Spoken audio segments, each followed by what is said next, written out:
Welcome to the Everton Byline. It is episode number 51. I am Matt Jones. Joining me, as ever, is Paddy Boylan. Paddy, how are you? Yep, good. How are you? I'm good, mate. I'm good. It's nice to see. Well, people who watch us on YouTube will see we've got a nice new skin overlay that our very own Les Roberts has designed. I've not had the official go-ahead from Les that we can use these yet, but they look so good. This one looks so good before, so that we thought we'd just give it a go. Yeah, no, it looks nice and smart. So great work from Les. Great work from Les, indeed. So if you watch us on YouTube, as ever, just a reminder to hit like, hit subscribe, and leave us a comment. If you're listening to us, do leave us a rating, do leave us a review on iTunes, Spotify, or anywhere else. If you want to email us, it's evertonbyline@gmail.com. And this week, Paddy, as part of this admin bit we do at the start of each show, we've actually got something quite exciting to confirm. Obviously, we've teased on the show, not teased, we've said that on the show that we're going to Chicago. It was going to change anyone's plans, but we will be in Chicago in a week's time. Remarkably now, it's coming around very, very quickly. We'll be there on Tuesday afternoon for Everton's game against West Ham.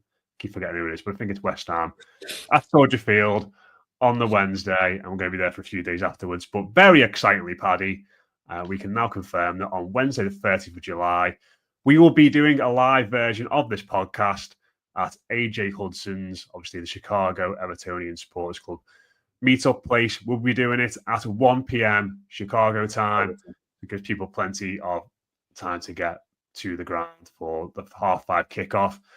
The event that's being hosted by the Chicago Evertonian Supporters Club throughout the whole day will start at 10 a.m. And they'll host one of the trademark match day meetups there. Before us, Everton ambassador Graham Stewart will be in attendance as well. He's going to meet and greet with some fans. And then a shuttle bus is going to be provided from AJ Hudson's to Soldier Field for a fee if people want to get there for that. And also just a reminder, Paddy, even more excitingly than meeting potentially me and you for Evertonian in Chicago is that you can meet Leighton Baines and Seamus Coleman the night before. Yeah. That is on the Everton Chicago River Cruise experience. That's going to be a 2-hour cruise, which will include access on board the Lake Michigan cruise. Premium drinks for two premium drinks, cash and card bar are available after. An American buffet. I'm excited to see what that has in store for us. And then a Q&A with Seamus Leighton, Alan Irvine, Graham Stewart, Dan Meese, and everyone's dad's favourite player, Adrian Heath. There's also going to be music and giveaways all set against the stunning Chicago skyline. So if you want links to that, the River Cruise, I'll put that in the description of this podcast for people to get involved. I imagine the tickets will go very, very quickly for that as well, because it sounds like an incredible evening.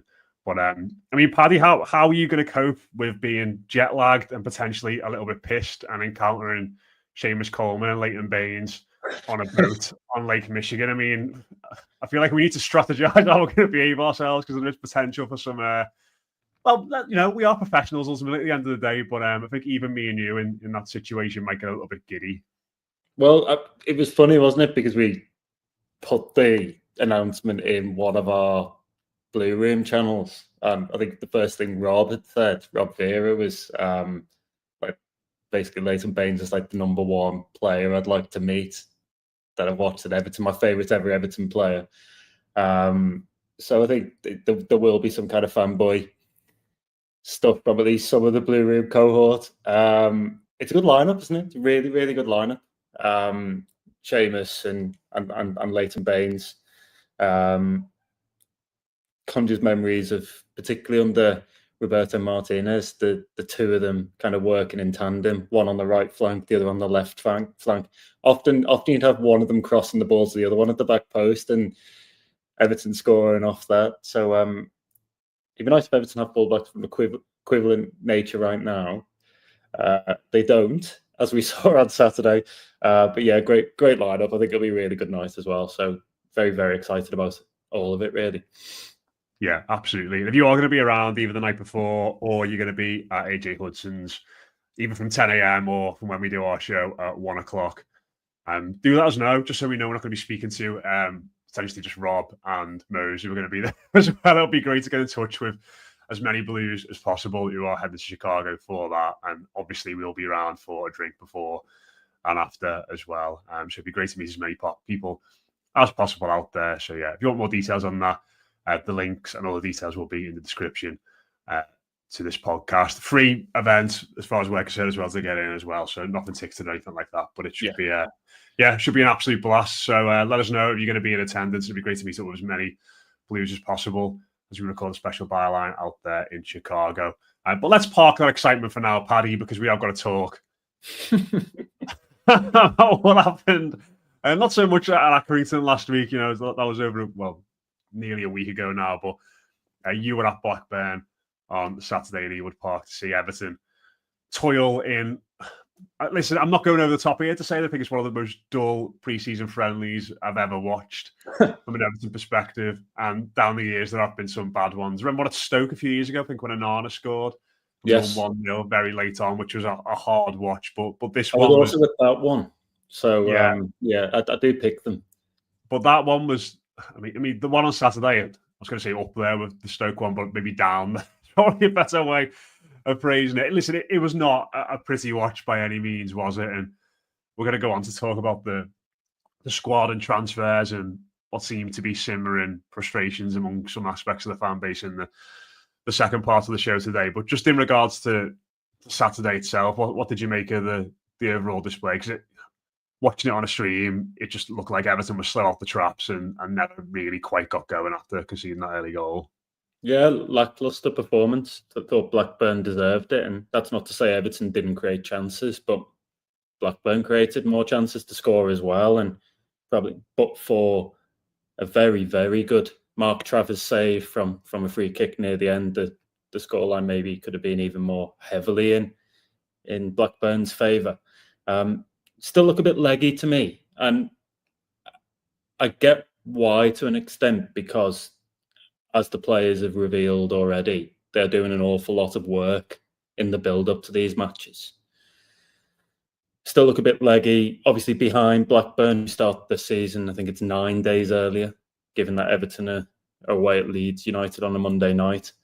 But just kind of things like, for the first goal, for the only goal of the game, I just thought they were cut open far too easily. That almost looked like a Premier League side slicing through a Championship back line, and probably a catalogue of errors in there. I mean, for anybody that's not seen the goal or wants to go and watch it again, go and have a look at, say, for example, how high up the pitch Jared Branthwaite is when the ball is played in behind the Everton backline, because they basically sucker Everton out and then play it in behind. I think Jake O'Brien should probably stop the cross.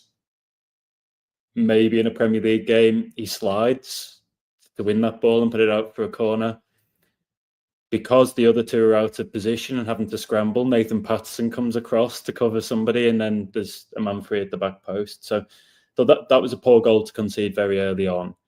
And they just didn't really possess the attacking quality to break Blackburn down and get back into it. I'm not going to go overboard, because I think sometimes we risk over-analysing pre-season matches.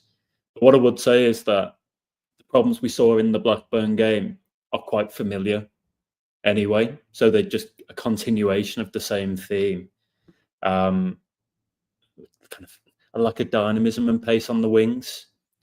I think you spoke last week about Dwight McNeil playing on the right flank. That experiment still doesn't really look like it's working. On the other side, I thought Ndiaye was quite sharp, actually, and probably one of Everton's better players. But just, not creating a whole heap of chances, not really clicking. And you look at the squad where it is now, and some players will return this week. You'll have Jordan Pickford and Tiano Barry back for the trip to the US. I think there's an opportunity for somebody like James Tarkowski to go on that US tour as well. But some of those players are not going to address a lack of creative quality out wide and a lack of pace out wide. In fact, they're not. None of them are going to. So you look at it, it's still a bit threadbare, the squad. That was probably the strongest Everton could have gone of those available on Saturday. but there's still quite obviously a need for more. Like, people are probably sick of saying that and hearing us say that, but there's still obviously a need for more. So the sooner and the better from the signings front. Yeah, what it wasn't great. It wasn't great.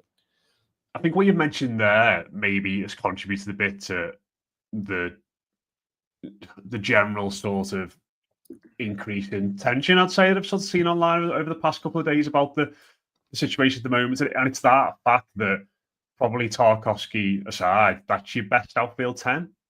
Yes. Really, isn't it? You'd say, Tarkowski comes in a centre back, O'Brien pushes to right back, and then that is your best outfield 10, obviously with Pickford being in goal. So you are very, very close to Everton's best available team there. And Tarkowski's the only injured player at the moment, along with Coleman, who thinks working to get back to fitness. So I think that's the alarming thing, really. I think usually in your second game in pre-season, probably because of major tournaments and players coming back, to at various degrees, you get the odd sprinkling of players who have been there since the start of pre-season training, who are in good shape, who are first-team players. You get a few youngsters thrown in, and it's just a bit of a mishmash, isn't it? It plays in terms of youth players, senior players, players who are fit, players who aren't fit, and that is almost baked into the analysis that comes afterwards when we do get a bad performance, like against Stoke a few years ago, or we do get a bad result, like on Saturday. I suppose in the case of Saturday, it was both, wasn't it? It was a bad performance and a bad result. Mm. But I think people would have looked at that team and thought, that's our best 11. We're against a team that are below us in the Football League. You kind of expect, whether it's fair or not, people probably look at the side and thought expected Everton to be better. And I think that's kind of where, from my perspective, I was just looking at the reactions to that game over the weekend, and people were sort of going, this is really close to our best side. Like, if you didn't sign players before the start of the season, like, all of these lads could be playing at Ellen Road on that Monday night. So I think that sort of added to it all for me, that people have sort of winced a little bit when watching that team and how they went about it against an all right Blackburn team, but one that's kind of been lower reaches of the Championship for a few seasons now. Yeah, I mean, the other thing I noticed was it did really feel, certainly from an Everton perspective, like a glorified training exercise. You had moments where Billy McKinley, the assistant manager, was quite literally on the sidelines telling players where to be. One of the things I picked up on, what I noticed, was that when Everton had the ball further back, and let's say in defence, and they were building from the back, McKinley wanted McNeil in particular not to hug the touchline, but to come inside into pockets of space to effectively be another person to receive possession. At one point, you probably saw it on the live stream yourself, Jared Branthwaite stops and is gesticulating, like, who am I passing to? Why aren't you here? And I think at that moment in time, he wanted the fullback to be closer to him to receive possession. I mean, these are all things that you kind of building from the back, that you refine throughout, and positioning when you're attacking, that you refine throughout a pre-season. So again, I wouldn't go overboard on that. But it just goes to show that they are still very much working things through.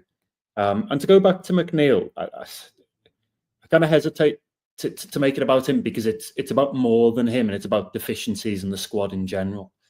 But I think him playing on the right kind of typifies where Everton are right now, because what has happened so far this summer is they've lost, I would say, 2 guaranteed starters.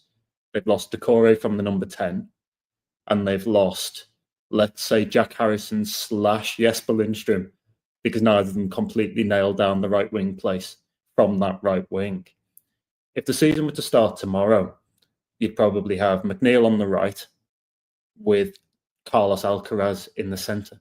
I'm less bothered about Alcaraz being there. I thought he showed some nice touches and obviously ended the season very well at Newcastle. But I just think with McNeil, it's a partial fit at best. We all know how one-footed, how left-footed he is. And while he's probably worth his place in the team based on his ability to deliver on that left foot and strike on that left foot, I think he does get a bit predictable, and he is a bit one-paced for there. So it kind of feels like, we're still working out, even among the options right now, how you configure them. And like, he becomes a bit of a problem then, because you can't really shift Carlos Alcaraz to the right. What do you do with Iliman and Jai if you move McNeil back to the left? Would Njai play on the right, and so on and so forth? So where we get to for me is you end up with some square pegs in round holes. And actually what they really need is just somebody, I would suggest, pretty urgently, certainly with regards to the Leeds United game, somebody who can play on that right wing at Allen Road and do the job there. Preferably somebody with pace and the ability to carry the ball. Because at the moment, it's kind of Ndai in fits and starts, and maybe Alcaraz in fits and starts, and the rest of the teams just seems to lack it, because there's nobody doing it in central midfield, and there's probably nobody doing it at left back either. Yeah, that's the gaping hole on the team, isn't it, at the moment? And I know we spoke maybe last week or the week before about transfer priorities and sort of went with midfield myself. But when you see McNeil playing there, and I think you have him in the team there for no other reason that he might get the ball and be able to shoot on his left foot, or deliver a set piece. Yeah, I think people see him left-footed and think left-footed player, play him off the right, he'll cut inside. But I think you've got to be. I think I've always said this on shows we've done. Like, McNeil, to me, is a player who plays in straight lines. Like, he runs forward towards the goal and gets crosses in, or he goes sideways with the ball. He's not got that kind of fluidity of movement, or the classic player you think of in recent years in the Premier League who played that position so well was Mahrez, and he was so good at it because he could just find those little spaces. He was so clever at his movements. Like, Salah's the same, isn't he? And maybe a little bit. He's more of a forward than a winger, but McNeil's just, because he is so one-sided, because he has to sort of run round so often to get his left foot on the ball. By the time he's done the cut in, it's just the space is gone and the opening's gone. So yeah, that is definitely a spot they need to fix, and that does take us on to our next topic, and probably our main topic for today, Paddy. And we were sort of throwing around ideas today about what we're going to talk about today and what we're going to call the show, with that in mind. And you proposed the idea that we should call this show "Why are Everton not signing any players?" or "Why haven't they signed more players?" So, Paddy, why haven't Everton signed more players? Listen, to put a serious point on this, obviously we record this on Monday evening, as people know, so people will be listening to this on Tuesday morning. Again, at the time of recording on Monday evening, it looks very, very unlikely that Everton are going to add anybody else to that travelling party for the tour to the United States. They're flying out on Wednesday. I think I'm right in saying they've got open training on Thursday. So they built up that first game over the weekend in New Jersey. So unless something happens very, very quickly at this point, the only 3 new players in that squad are going to be Alcaraz, if you can call him a new player, and Tieno Barry, and obviously Mark Travis. So feasibly, realistically, Paddy, they're going to have 1 new outfield player available to them on the tour of the United States. And this is where I understand maybe the way in which it seems to have turned a little bit in the last few days. I think people have been quite happy to be patient with this tour in mind and thinking, as long as we've got a few in by the time that tour comes along, I'll be happy, to paraphrase what a lot of people have sort of been saying. And now it's kind of crept up on us, is here, and it does still feel pretty bare. And listen, as we've said all summer, there's always going to be situations where Everton have to wait to get deals done. But in a summer which has been so active, there's been so much change.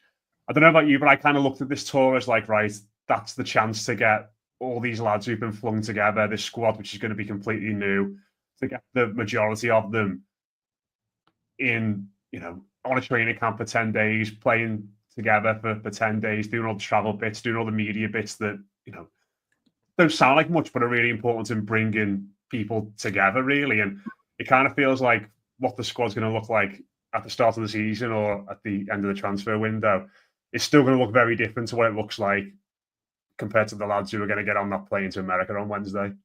Yeah, well, certainly you look at what's heading over, and it's very similar to last year's group with a couple of notable exceptions. They've also then lost a lot of players from the core group, including, as we know, Decore. I think probably the most important of those.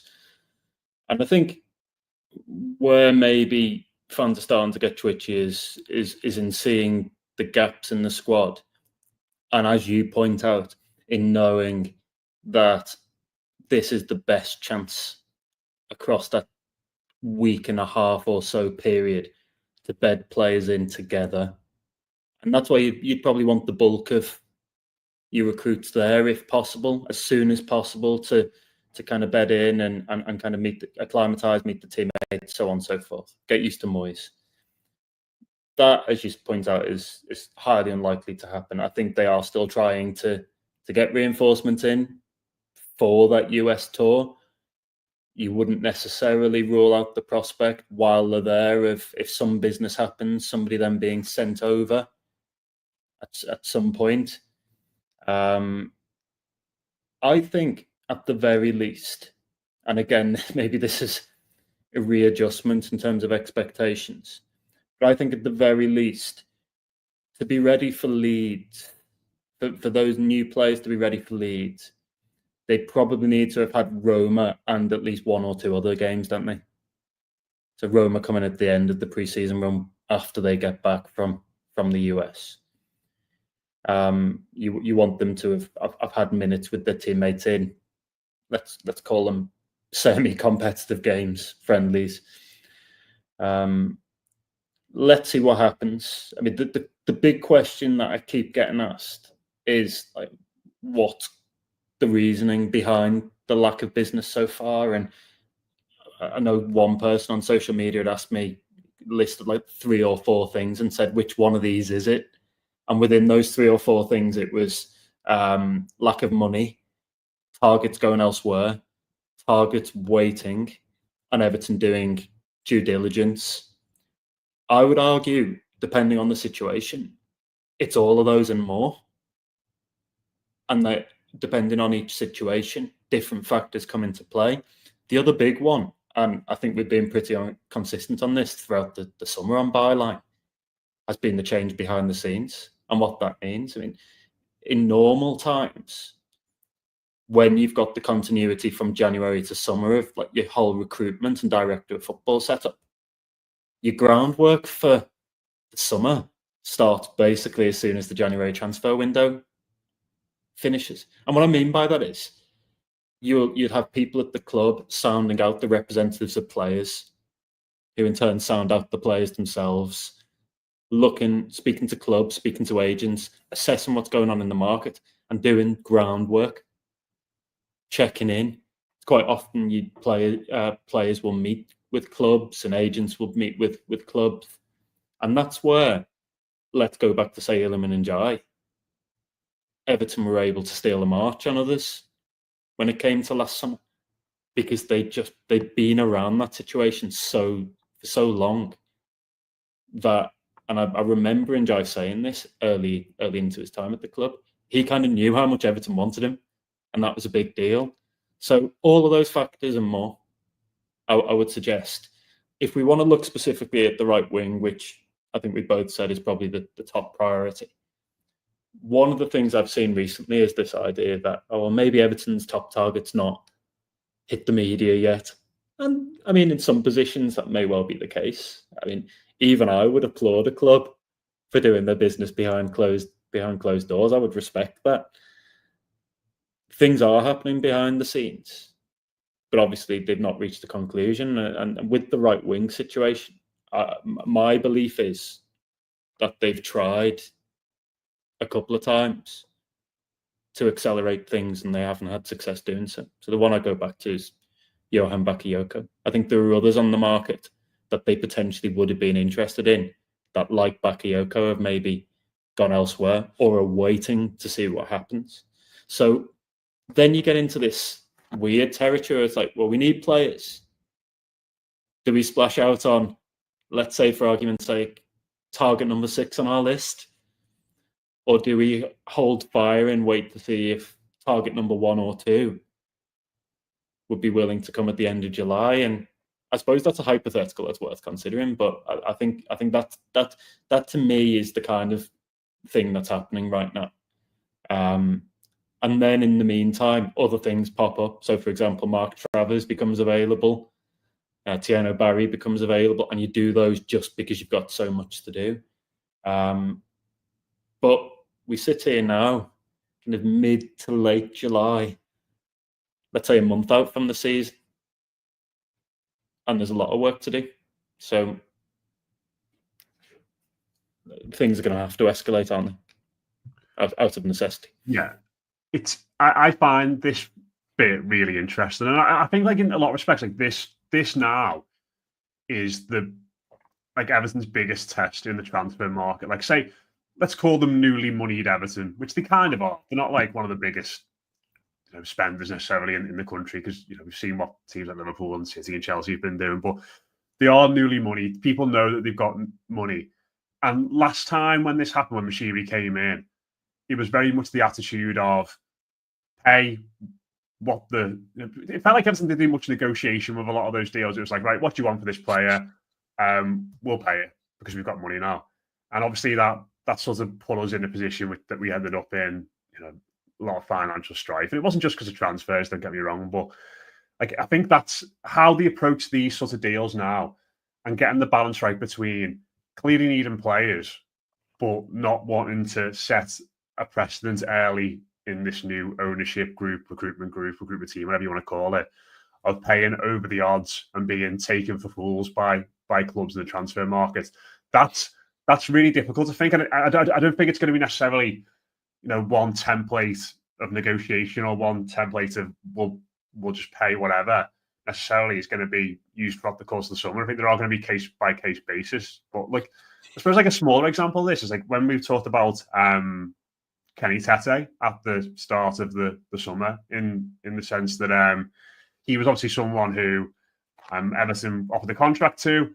Fulham came back in, offered more terms, and we both sort of said them like we're kind of glad Everton didn't go back in and offer more money in that sense because it felt like you want them to have a price and stick to it, and that's where it's going to be such a fine balance because we do need players. We really need to bolster that squad with more additions, but I think they'll be really cautious about overpaying for certain targets and getting that balance right is going to be really difficult, I think. Well, we know for a fact that they are trying to drill down on price. And that's not to say, by the way, that there's not money there, because categorically I think there is. But look at how long the Tierno Barry saga rumbled on for. Even look at how long some of the contract negotiations have rumbled on for. And I think in each of those cases, you get the very clear sense that they're trying to eke out the best from the deal. Maybe not out of financial necessity, but they just because they think that's good practice. And then whatever you save on Tierno Barry, for argument's sake, can then contribute towards wages or part of a transfer fee for somebody else. There's so many factors here, and that's why when I answered that question earlier about what's the main overarching one, I kind of fudged it and said it can be all of these and more, because it is. I think the other thing to consider, and we've said this throughout, is that because of the depth of what they have to do, I don't think there was ever going to be a case that they were going to be 100% ready in terms of all of the new recruits being signed by that Leeds United game. I think we've said this a lot, I always felt that it would bleed into the end of the transfer window, and I still think that's likely. One of the main reasons for that is because I think a lot of clubs will have done business by then. It'll almost become more apparent who's surplus to requirements, and the loan market then starts to open up. So the example off the top of my head would be Jack Grealish. Like, I think it's highly unlikely that Jack Grealish goes everywhere. Well, he didn't go anywhere at the start of July. He's highly unlikely to go anywhere in July at all. And that seems to me to be one for the end of the window for some club, probably on loan, given Manchester City's demands.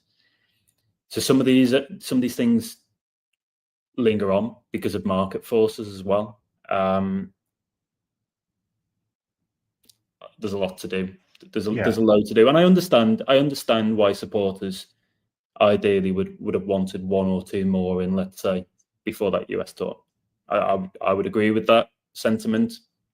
I'm pretty sure if you offered that to David Moyes and Angus Kinnear, they would have wanted that as well. I don't think it's for a want of trying, but clearly they've come up short in some of those pursuits. Yeah, like I agree. Like it's obviously not for everyone to try, is it? Like I think people who think that Everton are just sort of rocked back in the chair, hands on the head, and quite satisfied with things like that.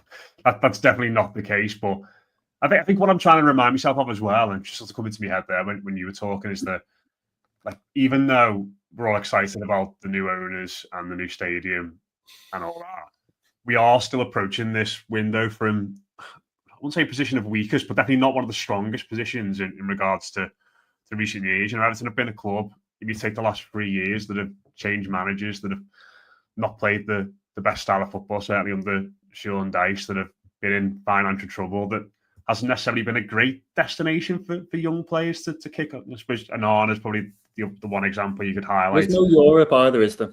And Yeah, even like Nottingham Forest and Crystal Palace have Europe. So 9 teams in the Premier League in Europe this year. So you can't dangle that carrot in Europe, particularly the Champions League, but then beyond that, Europa League and Europa Conference, they are important to players. So I think for clubs in Everton's situation, you either do one of two things. You either get in there really early and make a really compelling case to the player and the player's representatives, or the second option is you drastically overpay and you make them an offer you can't refuse, to use that kind of very well, it's got to like come in the middle, hasn't it? Like I think that's got to be the best way of going about it. Like I don't want us to be that club that get the reputation for overpaying again, because I feel like that because that's like United at the moment, isn't it? Like they've been in negotiations over Brian and Mbeumo for a month now, and they've ended up paying exactly what Brentford wanted. Probably because Brentford know that if we dig our heels in here, these have got a reputation for just paying what we'll want, because that's what they've done. And like if that reputation exists amongst supporters about Man United, it will exist surely in football circles as well. And people at the top of football clubs will know that if you just bide your time with certain clubs, they will buckle under the pressure and end up paying. And there are certain clubs as well, and listen, I don't want to give them a major shout out, like Liverpool, probably the best example of it in recent years, aren't they? They've got a reputation now for basically saying, we've got a price, we'll pay it. And clubs will know that when they're dealing with them in the transfer window, and they won't take them for fools, and they'll be probably more willing to get business done. And listen, they're obviously in a much different position to us in terms of finances and what they can offer clubs, but I think you've got to start edging gradually towards that and that side of it, and reestablishing our reputation in regards to how we do deals, what we pay for players, all those boring things that may mean sometimes you've got to wait a bit longer for a player, or you don't necessarily get the player you want in this window. You might have to wait a little bit further down the line. And I'm sure there are people listening to me saying this, going, Matt, have you seen our squad? We haven't got anyone on the bench. And we need to sign players, but it's such a crucial time, I think, for forging that reputation of what Everton are going to be like with this new ownership group and with these new recruitment people at the top of the club. Yeah, and probably the only other thing I'd like to add in this segment is that I think it's worth remembering that this is a very new setup, and effectively we're pitching this new setup, which is still coming together, let's not forget, into a pretty remarkable situation, like an unprecedented situation for an established Premier League club like Everton, where there is so much to do. I mean, like, you couldn't have given them a harder task, I'd argue, to start with off the bat. And going back to my point about getting in there early, they almost haven't been able to get in there early, because Angus Kinnear started officially end of the season. Nick Hammond started soon after him. And some of the other pieces aren't officially yet in place. So you remove that opportunity to be the ones that were after Iliman Ndiaye the summer or two before you actually get him. Those kind of scenarios, to do that groundwork. And then you face with the choice. Do we either spend loads of money on this? Do we move down the short list? What do we do? I don't think there are easy answers here. I actually think it's quite tough. And I wouldn't make any excuses, but I think it is quite tough. And it'll be really interesting to see how Everton attempt to overcome this, what the solution is effectively. Do they move down the list? Do they start to be a bit more punchy with offers and kind of the conversations with overtures with player agents and so on and so forth? Things are going on behind the scenes, but they've just not got to where probably anybody would want them right now in terms of making that next signing, those next signings, if we're going to use the plural. Yeah, just finally on this, because I've seen a lot of people sort of frame it like this in regards to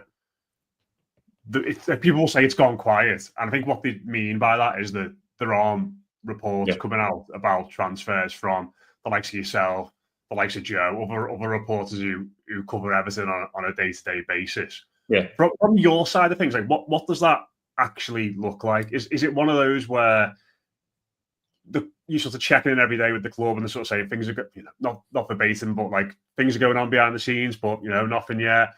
Or is it just kind of is that what it's like for you as well, where you just sort of you get a bit of radio silence, you're thinking nothing's going on, and it's sort of what fans are seeing on social media, but sorry, I'll rephrase that. It's kind of what like fans are seeing on their social media or not seeing in this instance, but through a different lens, but you're just getting it from the club and agents and people around the players. Yeah, I mean, I do keep saying this thing about it being quiet with regards to rumours.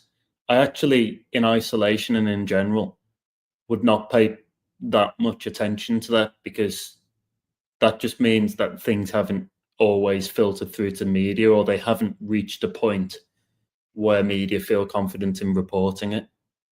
I make checks every day, and I would say multiple times a day over the summer on what's happening with Everton's transfer situation. I'd say arguably even more so this summer because of how much there is to do. But you so many agents have got you muted, Paddy. I mean, I wouldn't be surprised if everyone's got me muted because I can be a pain with it, to be honest. But those checks happen across the kind of the footballing world. It wouldn't just be sending a message to Everton's media team and saying, like, are you signing anyone today? I think that would be a very unrealistic, distilled version of it.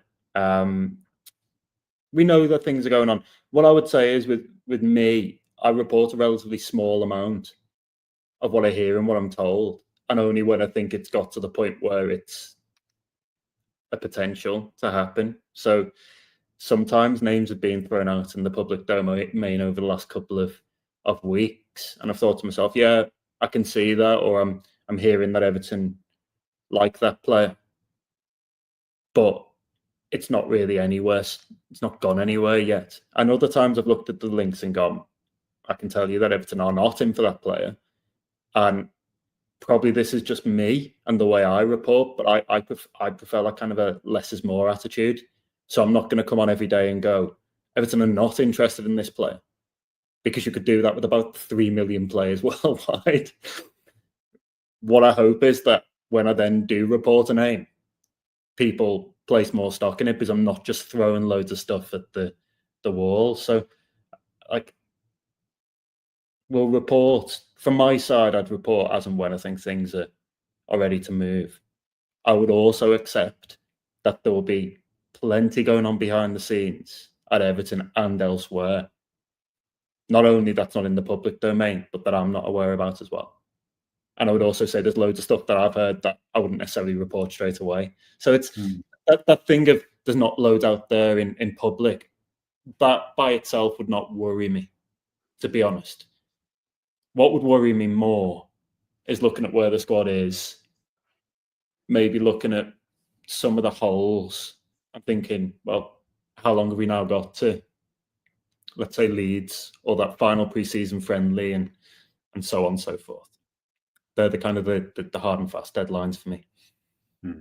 No, interesting stuff. And yeah, I'm sort of now, maybe this is one for another show, maybe next week before we jet off, but I sort of feel like maybe 9 of that team that started on Saturday will be in the 11 for Leeds. Like, at least. So pick for Travers. Yeah. And then so one and Tarkowski's fit. I think he comes back in, and that's I reckon that's probably the 11 that start against Leeds because like you said there, anyone who comes in, unless they're like Premier League proven ready player, like who we sign. Say listen, I don't have anything that's linking us with this fella. Well, we have been linked with him, but say if we went and signed Thomas Souček tomorrow and he came in, like I could see that type of player being brought into the team and starting. But it sort of feels to me now, even if we bring players in, who are a bit younger or players from Europe or whatever, it feels like you'll want to give them that bedding in period. And that first game as well it's not a nice first game for a new signing, is it? I think you'll want lads who know what it's all about in that 11 on that first night. So I kind of think like Saturday wouldn't be far off what we see at Leeds on an opening day. But well, we've said this, haven't we, even with Tierno Barry? I think we mentioned on last week's show that probably because he's come in slightly later and Beto's had the first few pre-season games, that with Beto being the incumbent, if you put any money on who starts up for Everton at Ellen Road, you'd then go with Beto. Mark Travers has obviously come in to try and push Jordan Pickford, but as a number 2. I think you're right in saying that, James Tarkowski starts if he's fit, and he's obviously made decent progress so far in terms of getting back for the start of the season. And then you're looking around, and I don't know if the season started tomorrow, would it be Jake O'Brien, Nathan Patterson, or Seamus Coleman at right back? I'd probably go with, my guess would be O'Brien. And then it's whether they can get anybody else in. Like even another central midfielder, you probably think to start with it would be Gay and James Garner. So can they maybe get something for that right wing, where then they shift a few players around and that trident, if you want to call it that, behind Beto starts to look a little bit different. And then maybe more after that, maybe more as we progress and get through August into September, new signings are made and they've had a chance to properly settle in. I think Moyes is maybe not Dyche levels of cautious when it comes to integrating new players. It's certainly not, but probably on the more cautious side of the spectrum overall when it comes to that. So again, the point is the sooner the better on these new signings. And I think ideally you'd have wanted some of them, maybe more of them in for the US. But at the very, very least, if they're going to play against Leeds, then they need a US game or 2, followed by Roma. I'd say is a bare minimum. Yeah, definitely. We are going to talk a bit about the US tour in a bit more detail, but we'll save that for next week before we're about to go. We have ran out of time here talking too much about transfers. Paddy, I did tease a new segment in regards to squad numbers this week, but being brutally honest, I've had an extremely busy week and I've not had time to hammer out details yet. And also, number 51 is quite good. So we are extending the squad number section for 1 week more. Oh no, we can't do 51. There are 3 good players. I reckon there are 3 good players to talk about here for 51.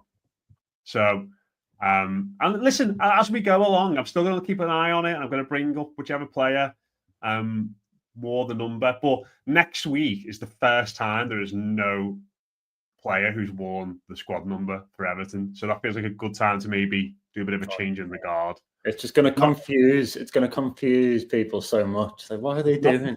It's nothing 51. To do. It's nothing to do with me. Just I wouldn't say forgetting about this, but certainly having a busy week. But number 51, Paddy. We've got 3 players in the Premier League era who have worn it. Say Premier League era ever who have worn it. They are Lewis Warrington, Thierry Small, and Kieran Dahl. Right. Not bad. Your eyes lit up there after you were playing down number 51. But go on. Who immediately tickles your fancy? I think Thierry Small is the most interesting there. Player who we had, who everyone thought was going to be, another great left back for us. Made his debut under Carlo Ancelotti. You said a lot of nice things about him, and then he did the dirty. He also went to Southampton, didn't he? Yeah, I mean that situation was absolutely mad because, like you say, Ancelotti had given him his debut. become one of the club's youngest ever debutant. And then the youngest ever is Everton's youngest ever player. Well, yeah. So he came on against, was it Sheffield? Wednesday, I think, wasn't it? Wednesday in the FA Cup, and was 16 at the time. So it was a huge thing, and I think it was the club trying to show him that we know you're talented and there's a pathway here. There was a pathway for him. This was the really bizarre thing. If you look at the left back options, and even the left back options, they went to the US that summer. And my understanding was that Thierry Small would have been on the plane to go. But he and his representatives decided that they wanted a move elsewhere. And he ends up at Southampton. And it was all a bit messy. And I think because of how messy it was, I think there was definitely a sense, even from very early doors, that like maybe this isn't going to work out. And I know now he's playing further forward. He's been at Charlton. He's doing relatively well. But he's maybe not pushed on in the way some people would have hoped. Signed for Preston this summer. Yeah, so small leaves. And then basically everybody is telling me, don't worry, because we've actually got a better one coming through behind him. And then the better one is sold a few years later to satisfy PSR. And I'm talking about Ishe Samuel-Smith there, who I was far more disappointed to see go than Thierry Small, actually. Don't get too much into talking about him, because in roughly 8 weeks' time, he'll be coming up in this section. So, well, I was excited on Saturday at Ewood Park because Isaac Heath comes onto the pitch as number 83, and I'm thinking if we're short of discussion points for episode 83, then we can always have a chat about Isaac Heath's pre-season of 2025-26. It probably touched the ball maybe 3 or 4 times after coming on Saturday. It was obviously good against Accrington as well.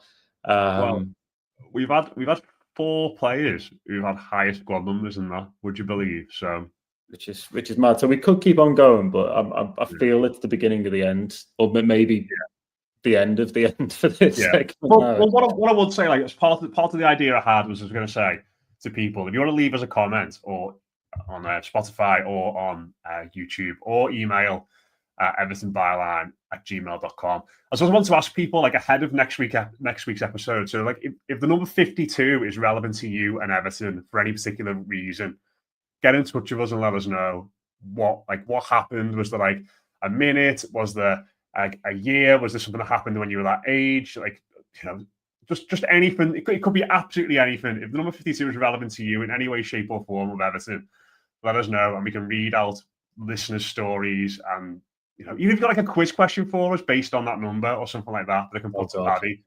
Like that'd be great. Just anything involving the number 52 that you want us to talk about at the end of next week's show. Get in touch with us and we can read them out, because, like I said, it's the first time since we've been doing these there is no player who's worn that squad number, and we will slowly begin the next phase of the end of the show bit, whatever that might look like.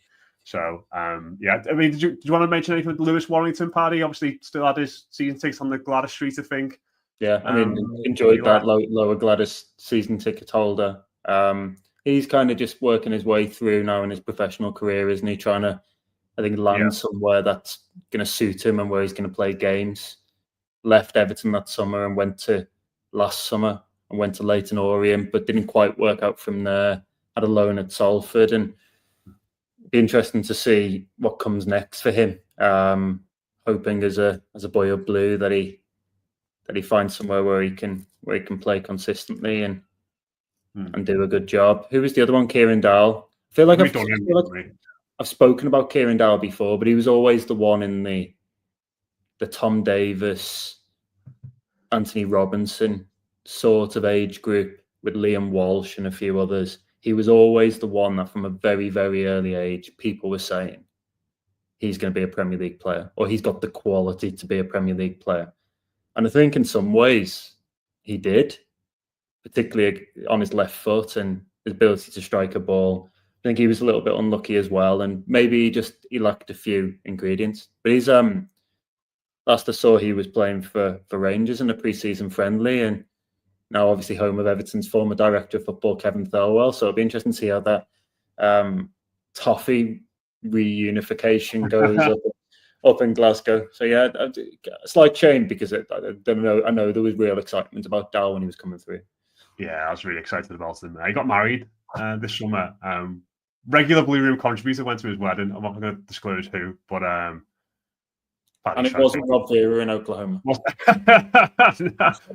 Paddy's trying to figure out who that was, but yeah, congratulations, Kieran, if you're listening. Hope it all went well over the summer. But yeah, let's wrap it up there. Just a reminder if you've got anything to do with the number 52 quiz question, anything personal to you, get in touch with us.